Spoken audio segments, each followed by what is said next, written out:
지난주 한 뉴스 기사를 보니까 이런 기사 제목이 있었습니다. 국민 절반이 울분 상태에 있다라는 겁니다. 서울대 보건대학원 교수 연구팀이 지난달에 발표한 조사에 따르면 응답자의 절반이 장기적으로 울분 상태, 그리고 그 중에서 10%는 아주 심각한 수준의 울분을 겪고 있다는 겁니다. 여기서 울분이란 부당함과 모욕 등 스트레스 경험에 대해서 분노할 뿐만 아니라 깊은 좌절과 오랜 기간 무력감이 동반되는 감정적인 반응을 울분이라고 규정을 합니다. 그래서 이 울분은 억울함이 누적된 결과이고, 이 울분을 토로할 것이 없어지게 되면 자연스럽게 이것이 우울로 귀결된다라고 합니다. 최근 공무원이 줄줄이 퇴사한다라고 하는 이야기를 들었는데, 그 배경에도 보면 이러한 시민들의 거대한 울분을 감당할 수 없기 때문에 더 이상 그것을 받아내기가 어려워서 공무원을 그만둔다라는 그런 이야기가 있을 정도이죠. 지금 이 상황이 우리 한국 사회의 한 단면인 것 같습니다. 만일 이 비율에 의하면 지금 이 자리에 예배 참여하신 분들 중에 절반가량이 이 울분 상태에 있다라고 하는 것이거든요. 놀랍게도 이것이 이스라엘 백성들의 상황이기도 합니다. 왜냐하면 그들은 무려 40일간 골리앗의 온갖 조롱과 모욕을 당하고 있었기 때문에 그렇습니다. 골리앗 앞에 선 다윗에게 골리앗은 이렇게 저주하며 모욕을 하죠. 43절에 보니까 그 블레셋 사람은 자기 신들의 이름으로 다윗을 저주하였다. 어서 내 앞으로 오너라. 내가 너의 살점을 공중의 새와 들짐승의 밥으로 만들어주마. 이런 식으로 다윗을 저주하고 그를 모욕했던 것입니다. 다윗은 이날 처음 들었지만 이스라엘 군대들은요 40일 내내 이 소리를 들은 거예요. 그랬으니 얼마나 억울하기도 하고 모욕적이면서도, 그렇다고 해서 이 골리앗을 대적할 수는 없었기 때문에 깊은 무기력과 좌절감이 동반되는 감정이 분명 이들에게 있었을 것입니다. 이 골리앗은 하나님의 백성들을 모욕하며 조롱하는 사탄을 상징하죠. 많은 이들이 이런 골리앗에 시달리고 있습니다. 너는 이길 수 없어. 너는 이번 생에는 글렀어. 이런 상황에서 절대로 너는 빠져나올 수 없어. 라고 하는 이 사탄의 거짓 속삭임에 눌려서 속아서 깊은 우울과 절망에 빠진 이들이 굉장히 많다는 것입니다. 기도받으러 오신 분들의 이야기 들어보면 이런 기도 제목이 적어도 3분의 1 이상이 되는 것을 보게 돼요. 우리는 이미 지난 시간에 인생에서 골리앗을 만났을 때 어떻게 싸워야 하는가를 배웠습니다. 어떻게 싸워야 하죠? 대진표를 바꿔야 된다라고 말씀을 드렸어요. 우리의 힘으로는 우리 인생의 이런 골리앗들을 이길 수가 없기 때문에 그렇습니다. 그래서 기본적인 영적 원리가 내가 직접 싸워서는 안 되고 주님께서 싸우시도록 해야 된다라고 하는 것을 우리는 배웠는데요, 그렇다고 해서 나는 아무것도 하지 않고 가만히 있어도 되느냐라고 말하는 것은 아닙니다. 우리가 하지 말아야 될 일이 있고 우리가 해야 될 일이 있으며, 그리고 하나님 편에서 하셔야 할 일이 있어요. 그러니까 우리 편에서 해야 될 역할을 우리가 감당한 이후에 그 다음에 주님께서 하실 일들을 하실 수 있도록 내어드려야 된다는 것이죠. 어떻게 하나님의 방법으로 골리앗과 싸울 수 있을까를 오늘 말씀을 통해서 살펴보고자 합니다. 자, 골리앗이 하나님과 그리고 그분의 백성들을 모욕할 때에 다윗 안에는 거룩한 분노가 일었습니다. 여러분, 주님의 이름이 모독을 받을 때에, 교회가 하나님 백성들이 욕을 먹을 때 여러분들의 마음은 어떻습니까? 다윗과 같이 거룩한 어떤 의로움, 분노가 일어나십니까? 이 다윗은 이것을 참을 수가 없었습니다. 그래서 내가 나가서 싸우겠다라고 자원을 하죠. 그때의 형 엘리압이 그를 말렸었습니다. 그를 혼내기도 했습니다. 그 다음에 그것을 뚫고 나아가서 사울에게 나아갔을 때에 이번에는 두 번째로 사울로부터 굉장히 낙담이 될 수 있는 이야기를 들어요. 그것이 뭐냐면 33절입니다. 사울은 다윗을 말렸다. 그만둬라. 내가 어떻게 저자와 싸운다는 말이냐? 저자는 평생 군대에서 뼈가 굵은 자이지만 너는 아직 어린 소년이 아니냐라고 하는 이 다윗을 좌절시키는 말을 한 것이죠. 객관적으로는 다 맞는 말이에요. 어떻게 골리앗과 이 다윗이 비교가 되겠습니까? 스펙이나 경험이나 전투적인 면에서 상대가 되지 않는 거예요. 그러니까 이 사울의 말은 굉장히 맞는 말인데 그 맞는 말을 우리는 들을 때에 낙심이 돼요. 너는 키가 작지 않냐? 너의 외모가, 너의 배경이, 너의 학벌이, 너의 가문과 이런 것들이 다 약하지 않느냐? 사회적 어떤 기준에 의하면, 즉 사회에서 이기려면 필요한 어떤 그 스펙과 기준에는 못 미친다. 다 맞는 얘기죠. 근데 그 맞는 이야기 때문에 오히려 더 그것이 좌절스러운 것이죠. 틀린 얘기라면 문제가 되지 않는데 다 맞는 얘기니까 또한 울분을 겪는 겁니다. 보통 사람들은 부모님으로부터나 이런 이야기를 들어요. 모든 사람은 다 소중하고 평등하게 대우받아야 돼. 우리는 그렇게 교육을 받고 자랐습니다. 근데 막상 학교에 가면 정작 이 성적에 따라서 학생들이 차별을 받는 것을 보게 될 때가 있죠. 그리고 세상으로 나아가게 되면 사는 지역에 따라 계층이 나누어지고요. 인맥으로 취업에 성공하는 주변 모습을 보면서 내가 배운 것과 현실의 인지 부조화를 경험하게 됩니다. 이 다윗과 골리앗이 상징하는 것 중에 한 가지는 무엇이냐면 세상은 평등하지 않고 공평하지 않다는 겁니다. 한 사람은 그저 키 작은 무명의 목동 소년이고 한 명은 날 때부터 거인의 유전자를 가지고 태어나서 강력한 힘과 근육과 키를 타고난 사람이에요. 이 둘이 경쟁한다고 칩시다. 여러분, 이게 공정한 경쟁이 되겠습니까? 여러분, 세상은 공평하지 않습니다. 우리가 이런 세상을 마주할 때에 우리에게 좌절이 찾아올 때가 너무나 많다는 것이죠. 세상이 공평하지 않은 이유는 죄로 인해서 깨어진 세상이기 때문에 그래요. 본래 이 세상은 그렇게 지음받지 않았습니다. 그러나 사람이 하나님을 대적하고 하나님을 떠나게 되었을 때 이 세상도 그렇게 사람을 대적하는 그런 것이 되고 말았어요. 공중권세에 잡은 악한 영들이 지배하는 세상이 된 것입니다. 이것이 골리앗이 상징하는 거예요. 다윗은 그 앞에 선 것이고 우리 그리스도인들도 세상이 보기 너무 작아 보이는 것이죠. 그렇게 다윗이 골리앗 앞에 선 것과 같은 그런 경험을 우리는 월요일부터 토요일까지, 심지어 때로는 주일에도 경험할 때가 있습니다. 과연 대안이 무엇일까요? 어떤 대안이 있을까? 어떻게 골리앗과 싸울 수 있을까요? 본문에 제시된 첫 번째 대안은 사울의 노트구와 갑옷입니다. 다윗 사울에게 이런 설명을 합니다. 제가 들판에 있을 때에 곰과 사자를 이긴 경험이 있습니다. 그러냐?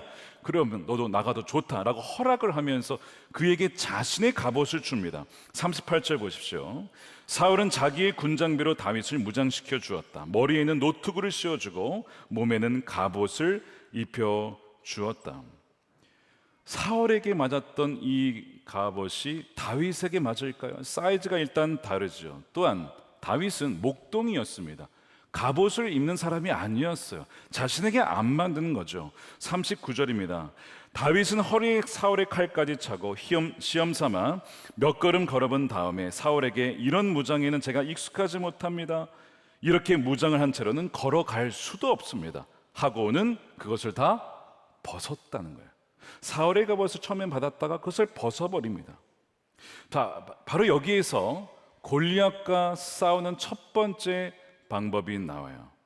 무엇이냐면 사울의 갑옷을 벗어야 한다는 겁니다. 그러니까 우리가 하지 말아야 될, 골리앗과 싸울 때 하지 말아야 될 첫 번째가 사울의 갑옷을 벗어버리는 겁니다.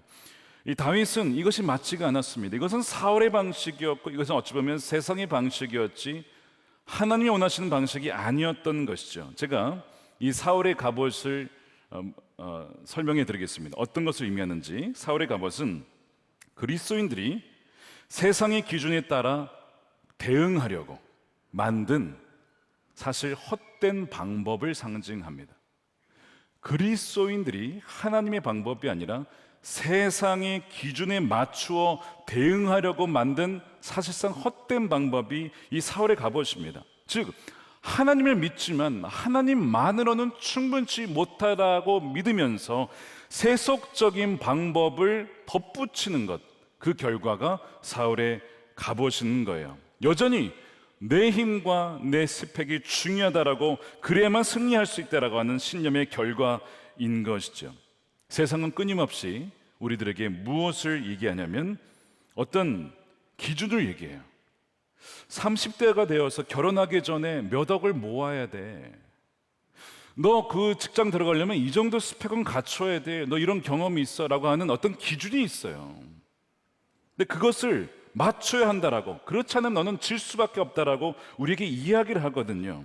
그래서 그 골리앗의 기준, 칼과 갑옷에 대응하여서 만들어진 그리스도인이 만든 사울의 갑옷. 여러분, 이 두 개가 과연 경쟁이 되겠습니까? 사울의 갑옷이 아무리 화려해 보여도 골리앗에 비하면 아무것도 아닙니다. 사울의 갑옷을 또한 다윗이 입는다고 뭔가 달라지겠습니까? 그래서 다윗은 이 사울의 갑옷을 벗어버렸던 거예요. 사랑하는 여러분, 세상의 기준에 또한 거기에 맞추라고 하는 강압적인 요구가 우리에게 다가오죠. 그런데 거기에 대해서 우리가 단호히 거절할 수 있어야 합니다. 이 사울의 갑옷을 벗어버리라라고 하는 것을 지지해주는 대표적인 성경 구절을 꼽으라면 로마서 12장 2절을 꼽을 수가 있습니다. 이렇게 되어 있습니다. 여러분은 이 시대의 풍조를 본받지 마십시오라고 얘기를 해요. 자, 이것을 필립스라고 하는 번역으로는 이렇게 번역을 해놨습니다. 여러분을 둘러싸고 있는 세상의 틀에, 세상의 패턴에, 세상의 프레임에 억지로 맞추지 마십시오. 하나님이 새로 만드시는 사람이 되어 마음의 태도를 전부 바꾸십시오. 왜 거기에 맞추려고 합니까? 왜 세상의 기준에 기웃거리며 굽신거리며 살아가려 하십니까? 라고 하는 겁니다. 소위 우리를 둘러싼 세상에서 성공하고 인정받고 이기기 위한 나름대로의 공식과 패턴이 있습니다. 승진하기 위해서, 성공하기 위해서, 부자가 되기 위해서 라고 하는 어떤 투자 전략도 있죠. 너튜브에 가면 뭐 그런 것들이 쫙 깔렸습니다. 세상 끊임없이 심지어 그리스도인들에게도 거기에 맞추라고 강요하며 유혹합니다. 뭐라고 하면서요? 조롱하면서, 너 하나님을 믿는 사람이라면서, 근데 너 꼴을 봐라. 네가 뭘 할 수가 있겠냐. 그러니까 이 기준이 너희도 맞춰야 돼. 어쩔 수가 없어. 세상에서 살려면. 이렇게 골리앗의 소리가 우리에게 들려온다는 것이죠. 그래서 이 그리스도인들조차도 골리앗의 칼과 갑옷이라는 틀과 패턴에 맞추어서 만들어진 것이 사울의 갑옷이에요. 근데 충격적이게도요, 이 사울의 갑옷을 꽤 많은 사람들이 입고 있는지도 모른다는 겁니다. 심지어 교회에서도 이것을 갖고 있는지도 몰라요. 세속적인 방법을 받아들여야만 교회가 성공할 수 있어, 성장할 수 있어 라고 하는 유혹이 얼마나 많은지 분별하지 않으면요, 자신이 사울의 갑옷을 입고 있는 조차도 모른다니까요. 다윗은 딱 입어보니까 이게 아니라는 것을 직감했어요. 바로 알았습니다. 즉각적으로 알아서 그래 벗어버린 거, 이건 내게 맞지 않습니다. 예수님의 제자, 하나님의 자녀는 정체성이 맞지 않으면 거절해야죠. 왜 그것을 입고 있습니까? 입고 있으면서 두려워하고 있는 거야, 골리앗 앞에서. 그래서 다윗은 사울의 갑옷을 거부하면서 골리앗이 원하는 싸움의 방식이 있어요. 즉 거기에 맞는 칼과 방패와 갑옷을 입고 나와라고 하는 그 어떤 요구 방식을 거부하죠. 골리앗이 갑옷과 칼과 방패를 들고 왔다고 해서 다윗도 그렇게 해야 될까요? 꼭 그렇게 해라는 법이 어디 있어요? 누가 정한 법입니까? 다윗은요, 나는 너의 방식 따르지 않을 거야. 내가 왜 너의 방식을 따라야 돼? 라고 지금 거절하고 있는 것입니다. 여러분, 세상의 틀에 맞추려 하거나 기준과 방식에 기웃거리며 굽신거릴 필요가 없습니다. 대신 어떻게 하라고 했죠? 다시 그 12장 2절 필립스 역을 보겠습니다. 여러분을 둘러싸고 있는 세상의 틀, 아까 패턴이라고 영어로는 돼 있어요. 억지로 맞추려 하지 말고 하나님이 새로 만드시는 사람, 하나님의 기준, 하나님이 기뻐하시는 것, 거기에 맞추어 마음의 태도를 전부 바꾸십시오라고 하는 거예요. 그런 은혜가 여러분들에게 부어지게 되기를 축복합니다. 그러면 하나님이 인정하고 선하고 완전한 뜻을 여러분은 실제로 입증하게 될 것입니다. 저는 이 말씀이 참 은혜가 되었습니다. 하나님이 새로 만드신 사람이 있구나. 세상이 만든 사람이 있고 하나님이 만드신 사람이 있고 세상의 기준이 있고 하나님의 기준이 있구나. 골리앗은 전형적으로 자신의 키와 힘을 과시한 사람이죠. 사울은 하나님을 믿는다고는 하지만 이 골리앗의 기준에 맞추고자 자신의 인생을 거기에 맞추려고 했던 어정쩡한 인물이 되고 말았습니다. 그러나 성경 뭐라 합니까? 다윗은 하나님이 새로 만드신 사람이에요. 전에 없던 거. 이런 인물은 없었던 거야. 새로 형성시킨 사람이에요. 하나님께서. 어떻게 그렇게 될 수 있었을까? 이게 굉장히 중요한 부분 아닙니까? 우리 이미 16장에서 다윗에게 무엇이 임했습니까? 성령이 임한 걸 알 수 있습니다. 그리고 성령과 더불어 하나님께서는 그에게 계속해서 말씀으로 그를 가르치셨어요. 시편 말씀을 보십시오. 그가 어떻게 주님과 대화를 했는지, 말씀을 어떻게 묵상했는지, 주님을 바라보았는지, 성령과 말씀으로 새롭게 된 사람이 다윗인 것입니다. 성령과 말씀으로 새롭게 형성되는 저와 여러분들이 되시기를 축복합니다. 그 책에 이런 내용이 나와요. 맷 챈들러라는 목사님이 이런 이야기를 쓰셨어요. 자신이 아닌 다른 사람이 되는 것은 죄다. 저게 내 역할이면 좋겠어 라든가 내가 다음엔 이건 했으면 좋겠어 라고 말한다면 자신에게 정해진 경주를 하지 않는 사람이다. 그것은 하나님께서 나를 불러 맡기신 일에 불만을 품는 것이고 하나님께서 빚으신 내 모습에 불만을 품는 것이다. 가만히 돌아보니까 저에게는 다른 재주는 없어도 저에게는 눈물을 주셨어요. 영혼을 향한 눈물과 긍휼을 주셨어요. 그리고 선교적인 열정을 주셨어요. 주님은 내가 너에게 그걸 준 것이고 그것이면 된 거다.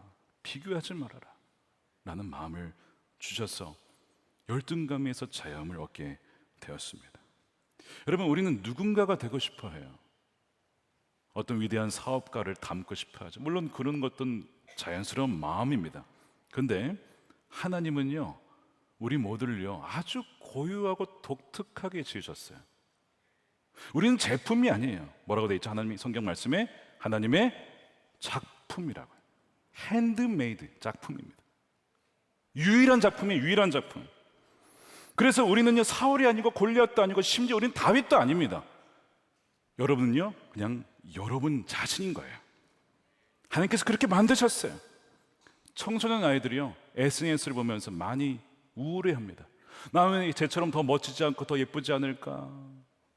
나는 왜 더 가지지 못했을까? 비교하면서 우울증에 빠진다고 해요. 여러분 그렇지 않습니다. 성경에 보니까 에베소 2장 10절에 우리는 하나님의 작품입니다. 선한 일을 하게 하시려고 하나님께서 그리스도 예수 안에서 우리를 만드셨습니다. 우연히 태어난 진화론의 산물이 아니라는 거예요. 그런 골리앗의 조롱과 모욕에 여러분 귀담아 듣지 마십시오. 예수 그리스도 안에서 우리를 직접 만드셨다는 거예요. 얼마나 고귀한 존재인지 몰라요. 하나님께서 이렇게 미리 준비하신 것은 지금까지 여러분들이 미리 준비하셨다고요. 골리앗과의 전투를 앞서서 미리 준비하셨어요. 우리가 선한 일을 하며 살아갈 수 있도록 하기 위해서. 아멘이십니까? 이것을 믿는다면 우리는 건강한 자존감을 가질 수가 있죠. 아, 나는 하나님의 자녀고 하나님의 유일한 작품이고 하나님의 선한 일을 위해서 나를 택하셨구나 하는 것을 믿게 되면서 비교의식에 빠지지 않습니다. 그리고 그 울분과 우울증을 극복해낼 수가 있는 거예요. 다윗은요 자신의 강점을 가지고 싸웠습니다. 이것이 두 번째 방법이에요. 세 번째 마지막에 있습니다. 가장 중요한 겁니다. 주님을 온전히 의지함으로 싸우는 것입니다. 이것 없이는 첫 번째, 두 번째 아무 소용이 없어요. 왜냐하면 전쟁은 하나님께 속한 것이기 때문에 그렇습니다. 47절에 주님께서는 칼이나 창 따위를 쓰셔서 구원하시는 것이 아니라는 것을 여기 온 온 무리가 알게 하겠다. 전쟁에서 이기고 지는 것은 누구에게 달린 거예요?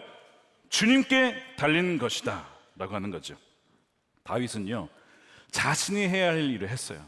물맷돌 실력을 가지고 사울의 갑옷을 벗어버리고 나아가면서, 그러나 내 실력과 경험으로 이기는 것이 아니라 주님이 이기게 하는 것이라는 걸 분명히 선포하는 것이죠. 주님이 없이는 나는 아무것도 아니기 때문입니다. 그 고백을 한 거예요. 본문 40절에 다윗이 골리앗에게 나아갈 때 이 무림매, 몰매떨을 가지고 가면서, 이상하게 지팡이 들고 나가잖아요. 그렇죠? 목자의 지팡이를 쥐었다라고 했어요. 이 지팡이 왜 들고 나갔을까요? 골리앗이 이걸로 혼내주려고 들고 나갔을까요? 이걸로는 뭐 할 수 있는 게 없어요, 사실 지팡이로는. 그래서 골리앗이 보기에는 너가 나를 개로 여기고 막대기를 들고 왔냐, 이렇게 봤단 말이에요. 그럼 왜 지팡이를 들고 왔을까요? 다윗에게는 그 지팡이가 무슨 지팡이인지 아십니까?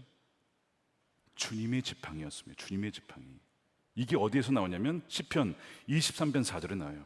내가 비록 죽음의 그늘 골짜기로 다닐지라도 주님께서 나와 함께 계시고 주님의 막대기와 지팡이로, 그냥 지팡이 아니라고요. 주님께서 나를 보호해 주시는 지팡이라는 거예요. 그러는 그것을 쥘 때, 지팡이를 집었을 때에 나와 함께 하신 주님을 확신한 거예요.